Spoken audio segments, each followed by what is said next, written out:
नमस्कार, मैं हूं अरविंद चतुर्वेदी और आप देख रहे हैं बात बोलेगी, जिसमें बात होती है सियासत की, समाज की, संसद की, नेताओं की, आपकी और आपके कल्याण की। लेकिन आज हम बात बोलेगी में बात करेंगे सियासी एक बात जो दूर तक निकल के चली गई है, और वो है बटेंगे तो कटेंगे। हरियाणा चुनाव में ये एजेंडा सीएम योगी आदित्यनाथ ने सेट किया था। इस नारे का चमत्कार ही है कि बीजेपी ने नतीजों में सबको चौंका दिया। बीजेपी ने कांग्रेस के हाथ से जलेबी छीन ली। हरियाणा चुनाव में नतीजों से बीजेपी को महाराष्ट्र और झारखंड में भी बूस्टर मिलेगा, क्योंकि सभी राजनीतिक पंडित हरियाणा में बीजेपी का जीतना मुश्किल बता रहे थे। लेकिन नतीजों के बाद सभी के नैरेटिव धराशायी पड़ गए। हरियाणा में प्रचंड जीत के बाद पीएम मोदी ने महाराष्ट्र के लिए भी बटेंगे तो कटेंगे वाला एजेंडा सेट कर दिया। पीएम मोदी ने कहा कि कांग्रेस हिंदुओं को बांटने की कोशिश करती है, कांग्रेस हिंदुओं की जातियों की बात करती है, वहीं जब मुस्लिमों की बात आती है तो कांग्रेस के मुंह पर ताला लग जाता है। पीएम मोदी ने कहा कि कांग्रेस मुसलमानों को डराती है, कांग्रेस हिंदुओं को बांटती है। इससे पहले पीएम मोदी ने ठाणे और वासिम की रैलियों को संबोधित करते हुए कहा था, कांग्रेस और उनके सहयोगियों का एक ही मिशन है, बांटो और सत्ता में रहो। वह जानती है उसका वोट बैंक एक रहेगा। हम बटेंगे तो बांटने वाले महफिल सजाएंगे, जश्न मनाएंगे। सीएम योगी ने हरियाणा में बटेंगे तो कटेंगे का दांव चला था। जिन 14 सीटों पर सीएम योगी ने प्रचार किया था, उनमें से 9 सीटों पर विजय मिली थी। सीएम योगी ने हिंदुओं को एकजुट होकर राष्ट्र के लिए वोट देने की अपील की थी। उन्होंने इस दौरान एजेंडा सेट करते हुए नारा दिया था कि बटेंगे तो कटेंगे। अब इसी नारे के सहारे बीजेपी महाराष्ट्र और झारखंड फतह करने की तैयारी में है। लेकिन बड़ा सवाल यह है कि क्या महाराष्ट्र में बटेंगे तो कटेंगे वाला फार्मूला कामयाब होगा? इसी मुद्दे पर खास मेहमानों के साथ चर्चा करेंगे, लेकिन पहले यह एक्सक्लूसिव रिपोर्ट देखिए।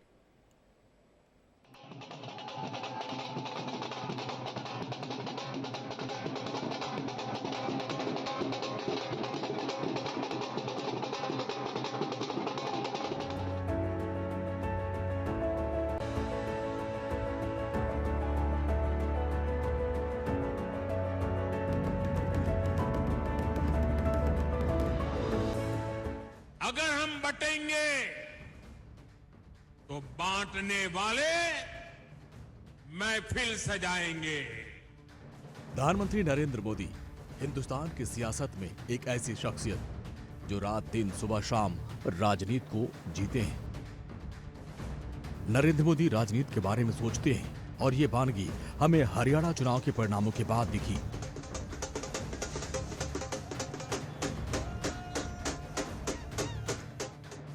हरियाणा चुनाव जीते अभी 24 घंटे भी नहीं हुए थे कि प्रधानमंत्री नरेंद्र मोदी ने अभी से महाराष्ट्र और झारखंड का चुनावी एजेंडा सेट कर दिया। पीएम मोदी ने बटेंगे तो कटेंगे का नारा देकर हिंदू समाज को एकजुट करने का ब्रह्मास्त्र छोड़ दिया, जिसकी काट कांग्रेस समेत पूरे विपक्ष के पास नहीं है और पूरा विपक्ष इसमें उलझ जाएगा। नरेंद्र मोदी ने कांग्रेस पर हमला करते हुए कहा कि जब मुस्लिम जातियों की बात आती है तो कांग्रेस के मुंह पर ताले लग जाते हैं, लेकिन ये जब हिंदू की बात करेंगे तो सिर्फ चर्चा हिंदुओं को बांटने, उनकी जातियों की करते हैं। इसलिए हम बटेंगे तो कटेंगे। मुस्लिम जातियों की बात आते ही कांग्रेस के नेता पर मुंह पर ताला लगाकर बैठ जाते हैं, लेकिन जब भी हिंदू समाज की बात आती है तो कांग्रेस उनकी चर्चा जाति से ही शुरू करती है। कांग्रेस की नीति है हिंदुओं की एक जाति को दूसरी जाति से लड़ाओ। कांग्रेस जानती है कि जितना हिंदू बटेगा उतना ही उसका फायदा होगा। इतना ही नहीं, प्रधानमंत्री नरेंद्र मोदी ने हरियाणा चुनाव के दौरान 5 अक्टूबर को ही महाराष्ट्र के दौरे का एजेंडा सेट कर दिया था कि अब की बार बीजेपी महाराष्ट्र में हिंदुओं को एकजुट करने के प्लान पर आगे मैदान में उतरेगी। कांग्रेस जानती है कि उसका वोट बैंक तो एक रहेगा, लेकिन बाकी लोग आसानी से बढ़ जाएंगे, टुकड़े हो जाएंगे। हमें याद रखना है, अगर हम बटेंगे तो बांटने वाले महफिल सजाएंगे। उत्तर प्रदेश के मुख्यमंत्री योगी आदित्यनाथ ने हरियाणा में हिंदू वोट बैंक का ध्रुवीकरण करने के लिए बटेंगे तो कटेंगे का एजेंडा सेट किया था, जो लोगों के बीच काफी लोकप्रिय हुआ। उन्होंने जिन सीटों पर रैलियां की, प्रचार किया, उन सीटों पर बीजेपी का अच्छा प्रदर्शन रहा। सीएम योगी ने जिन 14 सीटों पर चुनाव प्रचार किया, उनमें से 9 सीटों पर बीजेपी की जीत हुई। राष्ट्र से बढ़कर के कुछ नहीं हो सकता, कुछ नहीं हो सकता। और राष्ट्र तब सशक्त होगा जब हम एक रहेंगे, नेक रहेंगे, तभी नेक रहेंगे। बटेंगे तो कटेंगे।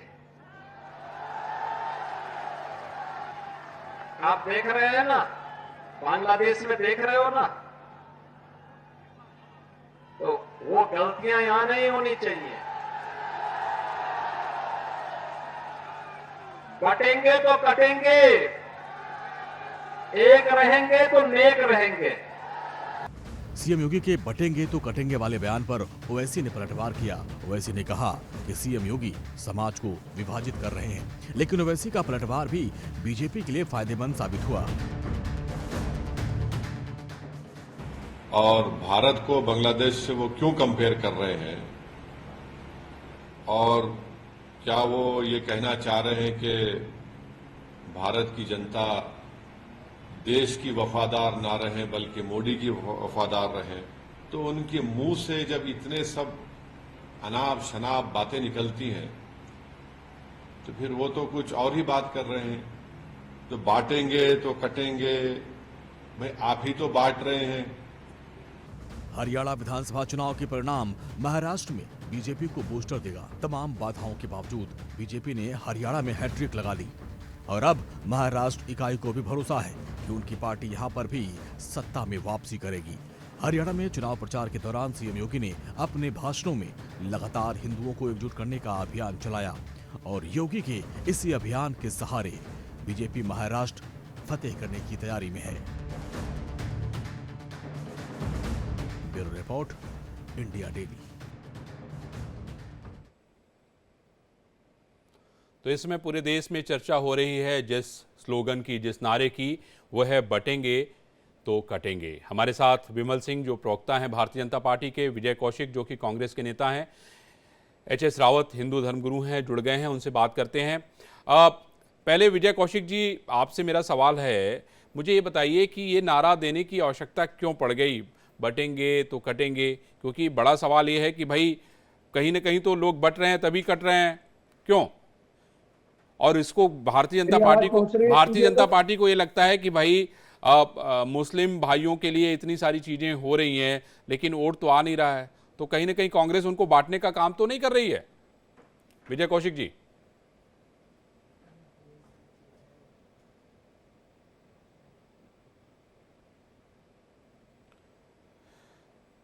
अच्छा, कोई नहीं, अभी लग रहा है टेक्निकल कुछ दिक्कत है। विमल सिंह जी, आपने प्रधानमंत्री और योगी आदित्यनाथ दोनों लोगों के बयान सुने। उन्होंने बहुत ताकत के साथ ये कहा कि अगर हम बटेंगे तो कट जाएंगे, और मुझे लगता है कि उसके पीछे की सोच ये होगी कि भाई इतना कुछ किए जाने के बाद भी आखिर घाटी में आपको वोट नहीं मिला। उसके अलावा और भी बहुत सारी जगहों के उदाहरण हैं। तो आपको क्या लगता है, आप क्या हिंदू समाज को एकजुट खाली करना चाहते हैं, बाकी लोगों को छोड़ देना चाहते हैं आप? देखिए अरविंद जी, मैं कहना चाहता हूं कि भारतीय जनता पार्टी का जो मोटो है वो सबका साथ, सबका विकास और सबका विश्वास। हम सबको साथ लेकर चलने वाले लोग हैं। हम कभी जातियों में नहीं बांटते हैं अपने देश को, और ना ही कभी हम धर्मों में देश को बांटते हैं। ये काम जो है कांग्रेस का नहीं, लेकिन ये नारा देने की क्या आवश्यकता पड़ गई विमल सिंह जी? ये नारा देने की जरूरत क्यों पड़ गई? उसका आप जवाब सुन लीजिए। मैं कहना चाहता हूँ प्रधानमंत्री जी और हमारे मुख्यमंत्री जी कहना चाह रहे हैं कि हम जातियों में नहीं बटे, हम एकजुट हो। हम धर्मों में नहीं बटे, हम एकजुट हो। जिस तरीके से देखिए राहुल गांधी जी, चाहे कांग्रेस के बड़े नेताओं के द्वारा बयान दिया गया, सनातन को जो है डेंगू मलेरिया बताया गया, हिंदू को आतंकवाद बताया गया, हिंदू को राहुल गांधी के द्वारा हिंसक बताया गया।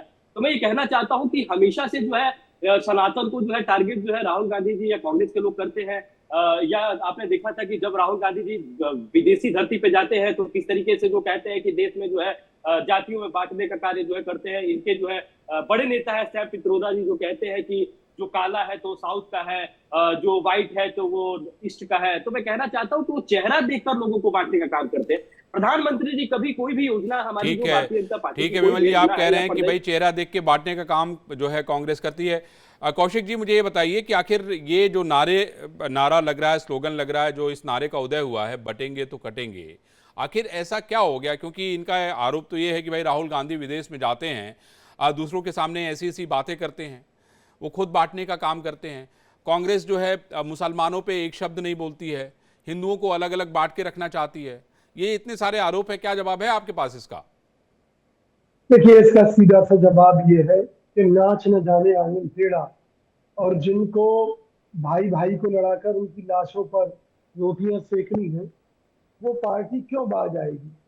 मुझे बताइए, एक तरफ तो मोदी जी खुद कहते कि कांग्रेस ने मुसलमानों का भला नहीं किया, और मोदी जी खुद सबका साथ सबका विकास नारे के साथ मुसलमानों का भी विकास कर रहे हैं। तो दोनों में से सच क्या है? एक तरफ तो आप कहते हैं कि कांग्रेस ने मुसलमानों का भला नहीं किया, दूसरी तरफ कांग्रेस पर आरोप लगाते हैं कि तुष्टीकरण करती है कांग्रेस। इस देश की हकीकत आप समझ लीजिए। ओवैसी बीजेपी के एजेंट थे। बीजेपी हिंदुओं से कहती है कि हिंदू खतरे में है, उधर ओवैसी जैसे लोग मुसलमानों से कहते हैं कि मुसलमान खतरे में है, मुसलमानों एक हो जाओ। फिर मोदी जी कहते हैं देखो मुसलमान एक होने के लिए कह रहे हैं। फिर योगी जी जैसे हमारे धर्म गुरु आ जाते हैं नेता का चोला पहनकर, कहते हैं बटेंगे तो कटेंगे। अरे भाई, इस देश की रक्षा इस देश की सेना करती है, उसमें कितने मुसलमान हैं? इस देश की पुलिस व्यवस्था, उसमें कितने मुसलमान हैं? क्या ये जो आर्मी है, पैरामिलिट्री फोर्स है और दूसरे तमाम अंग सेना के सरकार के जो हैं, क्या वो हिंदुओं को कटने देंगे? क्या इस देश के ऐसे चलिए दिन कौशिक जी, आए? मैं मेरे साथ एचएस रावत साहब भी जुड़े हैं, हिंदू धर्मगुरु, उन्हीं से पूछते हैं कि भाई उनकी क्या राय है। रावत साहब, मुझे ये बताइए, ये कह रहे हैं कि भाई ये सारा जो देन है वो भारतीय जनता पार्टी की है। आपके अनुसार क्या लगता है, क्यों जो है इस नारे का उदय हुआ? और इस नारे ने तो है कमाल करना शुरू कर दिया। आपने देखा कि हरियाणा में योगी आदित्यनाथ ने कुल 14 सीटों पर प्रचार किया, उसमें से 9 सीटों पर विजय मिली। प्रधानमंत्री नरेंद्र मोदी ने आज जो है आप देखिए कि कई जगहों पे इस नारे की शुरुआत हो चुकी है, महाराष्ट्र को जीतने की बात कही जा रही है इस नारे के आधार पे। आपको क्या लगता है ये आखिर क्यों इतना आवश्यक हो गया है? आपको क्या लगता है कि हिंदू वाकई बिखरा हुआ है या सिर्फ राजनीति हो रही है? देखिए, सच्चाई ना सबके दिल को छूती है, इसमें कोई दो राय नहीं है। इसमें कौशिक जी को भी पता है इस बात का, लेकिन अच्छे प्रवक्ता होने के बाद कई बार मजबूरी होती है कि बड़े नेताओं की हाजिरी बननी पड़ती है टीवी के ऊपर, और वही कौशिक जी भी कर रहे हैं। इनको भी पता है कि बटे हैं तो कटे हैं। हिंदुस्तान ईरान से लेकर के और कहां तक था, यानी कितना बड़ा हिंदुस्तान होता था, कभी धीरे धीरे धीरे धीरे कटता गया कटता गया कटता गया, और आज जम्मू कश्मीर इनके सामने कट गया है पूरा की पूरा। ये मुंह नहीं मोड़ सकते। अच्छे प्रवक्ता हैं, लेकिन मजबूरी है कि इनको हाजिरी बननी है, क्या करें।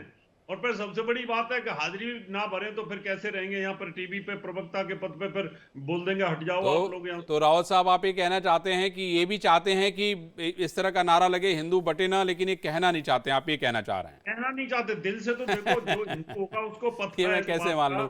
देखिए, मैं आ रहा हूं विमल जी आपके पास, लेकिन विजय कौशिक जी से इस पे जवाब लेके तब आता हूं। विजय जी, देखिए, जो धर्मगुरु हैं रावत साहब, उनका कहना है कि भाई आपके मन में भी यही चल रहा है, आप भी नहीं चाहते कि हिंदू बटें, क्योंकि बांग्लादेश में जो कुछ हुआ वो आपने भी अपनी खुली आंखों से देखा है, मुझे बताने की जरूरत नहीं है। लेकिन अब यहाँ पे सवाल तो पूछा जाएगा ना। बिल्कुल पूछना बनता है और जवाब सही मिलना चाहिए। मोदी जी ने एक बात कही थी कि भारत हिंदुओं का देश है, अगर दुनिया के किसी भी देश में हिंदुओं के ऊपर जुल्म होगा तो उनके दरवाजे, यानी कि भारत के दरवाजे अपने उन हिंदू भाइयों के लिए खुले हैं। और जब बांग्लादेश में हिंदुओं के ऊपर हमले हुए और वो भारत के बॉर्डर पर आकर खड़े हो गए, तो भारत की सेना ने, भारत की मोदी सरकार ने उन हिंदुओं को भारत में नहीं घुसने दिया। यही बात तो हम कह कि भाई आप धार्मिक अयोग्य लोगों को कैसे इस देश में ला सकते हैं?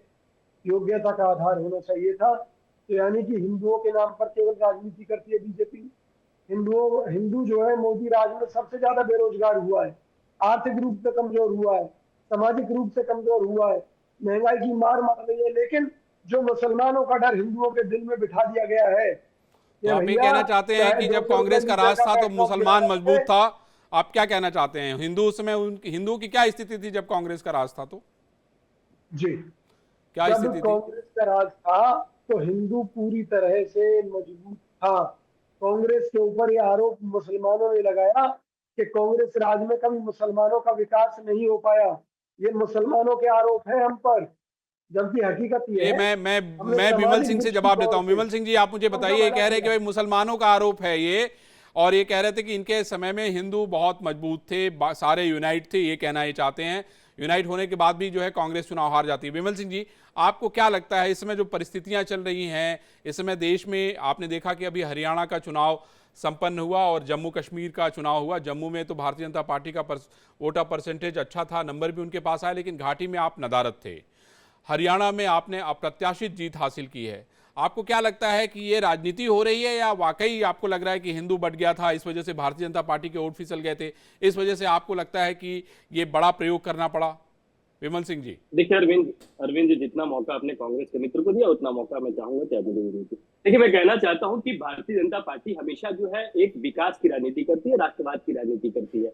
और हिंदू की जो बात हो रही है तो हम अपने मित्र को बता देना चाहते हैं, भारत, इंडिया और हिंदुस्तान इस देश का नाम है। मैं कहना चाहता हूं कि जब जो है राहुल गांधी की बात करूं या कांग्रेस की बात करूं, जब जो है हिंदुओं का वोट लेना होता है या सनातन से जुड़े लोगों का वोट लेना होता है, तब आप जनेऊधारी बन जाते हैं, तब आप जो है अपना गोत्र बताने लगते हैं। लेकिन आप देखिए, आपने देखा हरियाणा में क्या हुआ। हरियाणा में अगर देखा जाए तो अंदर कलह की वजह से जो है कांग्रेस का ये हाल हुआ है। भारतीय जनता पार्टी के पास एक दमदार और एक सशक्त चेहरा था नायब सिंह सैनी का, लेकिन वही कांग्रेस की बात करो तो कांग्रेस के पास कोई चेहरा ही नहीं था। कुमारी शैलजा आपस में और हुड्डा जी आपस में लड़ रहे हैं, सुरजेवाला जी आपस में लड़ रहे हैं कि भाई मुख्यमंत्री हम। लेकिन हरियाणा की जनता को लगा कि एक सशक्त जो है नेता, जो एक सरल स्वभाव का है, जो हमेशा जनता के जो है इंटैक्ट करता है, वैसे इंसान को हमें वोट देना चाहिए, वैसे लोगों को हमें वोट नहीं देना चाहिए जिसके पास विमल सिंह जी, सवाल यही है ना कि भाई एक ऐसे इंसान को वोट देना चाहिए, फिर ऐसे में इस नारे की क्या जरूरत पड़ गई? भाई आप कह रहे हैं कि भाई एक सौम्य चेहरा, एक ऐसा चेहरा जो सभी लोगों के बीच में लोकप्रिय हो, तो आखिर ये जो बटेंगे तो कटेंगे नारे की क्या आवश्यकता है आपको?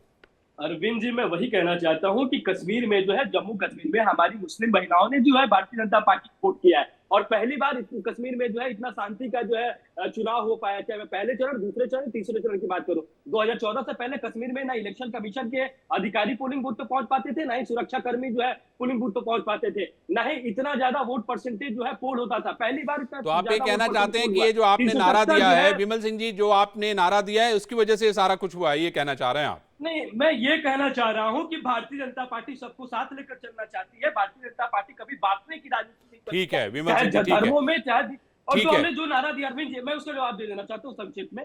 मैं कहना चाहता हूँ भारतीय जनता पार्टी ने जो नारा दिया है वो ये कहा है कि हम जो है एकजुट हो जाए, हम जातियों में नहीं बटेंगे, हम धर्मों में नहीं बटेंगे। अगर हम बटते हैं तो ये कांग्रेस वाले जो विपक्ष वाले लोग हैं ये बांटने का मजा उठाएंगे, जिस तरीके से राहुल गांधी जी उठाते हैं। ठीक है विमल सिंह जी, ठीक है। रावत साहब, आपको लगता है क्या कि ये जो विमल सिंह जी कह रहे हैं कि हम बढ़ जाएंगे तो कांग्रेस जो है उसका मजा उठाती है?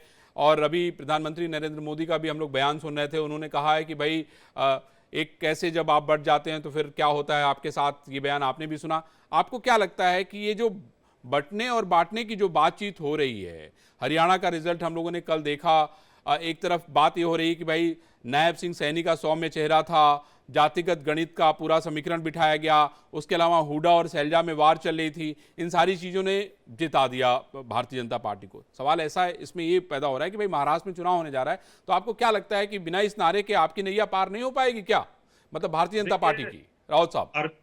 अरविंद जी, हर राजनीतिक पार्टी का एक अपना एक मोटिव और सिद्धांत मैनिफेस्टो होता है कि वो किस प्रकार से चुनाव लड़ना चाहती है। उत्तर प्रदेश में समाजवादी पार्टी है, वो एम बाई फैक्टर लेकर के लड़ रही है। शुरू से 60 साल कांग्रेस ने हमेशा जातियों को आपस में बांट करके, दलितों का अलग, आदिवासियों का अलग, मुसलमान वोट बैंक का अलग, हायर कास्ट का अलग, ब्राह्मण वोट अलग, इस प्रकार से उनको कहीं ना कहीं तोड़ तोड़ करके रखा था। अभी चेंज हुआ है, सोशल मीडिया में चेंज आ गया। अब जो योगी जी ने नारा दिया है, ये नारा बड़ा कारगर है और इस नारे की वजह से हरियाणा जीता, इसमें कोई दो राय नहीं है। और क्योंकि वहां पर अगर बट जाते अलग अलग तरीके से तो निश्चित तौर पर कहीं ना कहीं ठीक है। रावत साहब, आपका कहना यह है कि बट जाते तो कट जाते, कौशिक जी बिल्कुल। ये बताइए मुझे मुझे ये बताइए कि ये रावत साहब का भाई ये सोचना है कि इसके पहले कांग्रेस ने अलग अलग जातियों में अलग अलग धर्मों में लोगों को विभाजित किया है ना। जब सारे लोग विभाजित हो गए तो इनका ये कहना है कि भाई हम तो अपने लोगों को चाहते हैं कि भाई वो बटे ना, इसीलिए तो हमें नारा दे रहे हैं। आपका क्या कहना है इस पे? देखिए, हनुमान जी दलित है, इस बात को किसने खुलासा किया था? अब ये तो आपने ऐसा सवाल उठा दिया नहीं, नहीं, भाई, सुनो देखिए ना, ऐसा सुनो ना, जिन योगी जी ने हनुमान जी की जाति दलित कहकर उनको भी बांट दिया, तो वो समाज को क्या छोड़ेंगे? भाई पहली देखिए बात। ऐसा है, मैं तो सिर्फ दूसरी देखिए बात भगवान की सुनिए, चर्चा नहीं हो रही है, मैं दूसरी आपको बात बता सुनिए दूं। ना, नहीं नहीं विजय जी, हम लोग मुद्दे अगर पे बात करें ना। कांग्रेस, सुनिए ना, अगर कांग्रेस ने जाति के आधार पर लोगों को बांटा होता, तो अगर हिंदू समाज को बांट दिया जाए तो कांग्रेस के हिस्से में क्या आता? क्या कभी सत्ता में आ पाती? नहीं आ पाती। तो आपसे किसी सत्ता कैसे समाज को छीन गई विजय जी? तोड़कर। आपने तो देखा है ना भाई, आप देखिए ऐसा है, आपका लंबा अनुभव है कांग्रेस में रहने का। मैं आपसे पूछना तो सत्ता तो आपके हाथ से चली गई है, कल की जीती जिताई सत्ता आपके हाथ में थी। कहा जा रहा था कि एंटी इनकम्बेंसी बुरी तरीके से वहां काम कर रही है भारतीय जनता पार्टी के खिलाफ, लेकिन भाई आपके जो नेताजी हैं वो हर जगह दो गुट बनाना पसंद है उनको, और दो गुट ने अपना काम कर दिया। तो मैं आपसे ये समझना चाहता हूं कि भाई ये नारा भारतीय जनता पार्टी को क्यों देने की आवश्यकता पड़ गई कि भाई अगर बट जाओगे तो कट जाओगे? जी, देखिए, भाजपा के पास, मैंने कहा ना, काम गिनाने के लिए कुछ नहीं है, विकास के नाम पर कुछ नहीं है। 100 स्मार्ट सिटी टॉर्च लेकर भी घूमोगे तब भी नहीं मिलेगी। पीएम केयर्स घोटाला है, तमाम तरह के और फिर भी घोटाले आप हैं। लोग चुनाव हार जा रहे हैं, और फिर भी विजय जी सुनिए, चुनाव आप हार जा रहे हैं। जनता- देखिए ऐसे सुनिए, ये तो बात ही नहीं हुई ना, मतलब जनता ने सुनिए, ऊपर से एक आके मिनट, आसमान से सुनिए, तो किसी ने बात वोट दिया नहीं ना सुन- विजय जी, अरे सुन आसमान से वोट तो लीजिए। मिले नहीं, वोट तो यहीं के लोगों मेरी ने दिया ना, आम बात- आदमी ने दिया ना, मेरी- आपके लोग। भाई आपको भी अरे 36-37 सीटें मिली है ना सर। अरविंद जी, मेरी बात सुन लीजिए। जी बताइए। आप अपने घर में अगर खाना खा रहे हो और बाहर से आवाज आए कि आपके घर को मुसलमानों ने घेर लिया, तो आप खाना खाएंगे या उनसे बचने का उपाय करेंगे? तो इन्होंने जनता के बीच में एक डर बिठा दिया कि मुसलमान मार देंगे, काट देंगे, मुस्लिम राष्ट्र बन जाएगा, कांग्रेस मुस्लिम परस्त पार्टी है, कांग्रेस मुस्लिम राष्ट्र बना देगी। तो हिंदुओं के मन में डर बिठाकर उनकी वोट को लूटने का काम इस सरकार ने कर लिया, बीजेपी सरकार ने। लेकिन आपको मुसलमान भाइयों का पूरा वोट तो मिला विजय जी, अरे आपको फेल हो मुसलमान गए। भाइयों का पूरा वोट मिला, मुसलमान भाइयों का पूरा वोट मिला ना आपको? जी, आपकी आवाज समझ में नहीं आई मुझे। मैं कह रहा हूं कि आपको हरियाणा में मुसलमान भाइयों का वोट मिला पूरा का पूरा?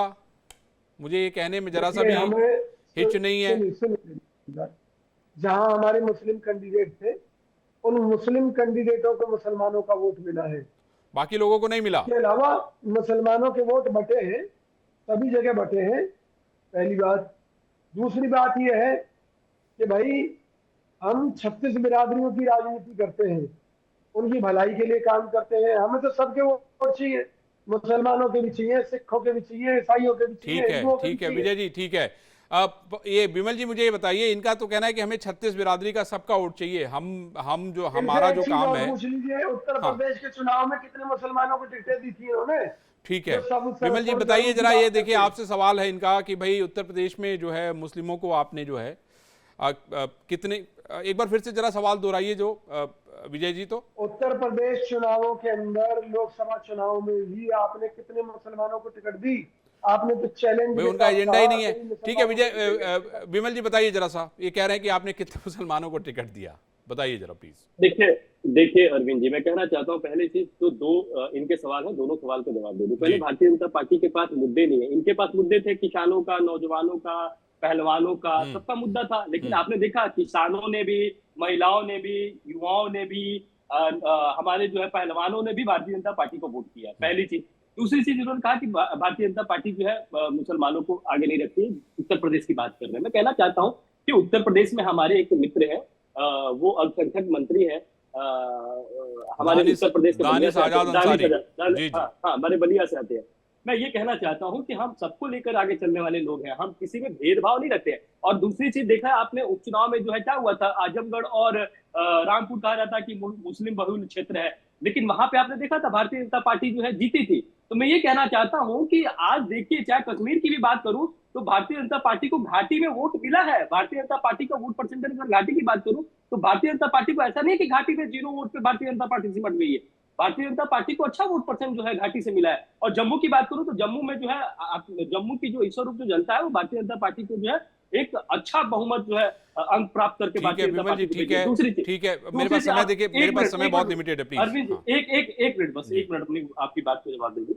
देखिए, जो प्रधानमंत्री जी ने और जो हमारे मुख्यमंत्री जी ने बोला है कि अगर हम बटेंगे तो कटेंगे, तो उनका जो रुख है वो ये है कि हम किसी भी बातों में ना बटे, चाहे राहुल गांधी की बात करें या कांग्रेस की बात करें, जातियों बांटने का काम ठीक है, करते हैं, मतलब किसी में बटे ना, बांटने का, ठीक है विमल जी, तो हमें बटने की बात नहीं है, हम समस्त लोग जो है एक साथ रहकर ठीक है। विजय जी, आपका क्या जवाब है इस पे? इनका कहना है कि भाई हमारे नेता तो ये समझाना चाहते हैं कि भाई आप बटिए मत, एक साथ इकट्ठा होकर वोट दीजिए, सारे जाति धर्म के लोग उसमें शामिल रहिए। क्या कहना है आपका विजय जी?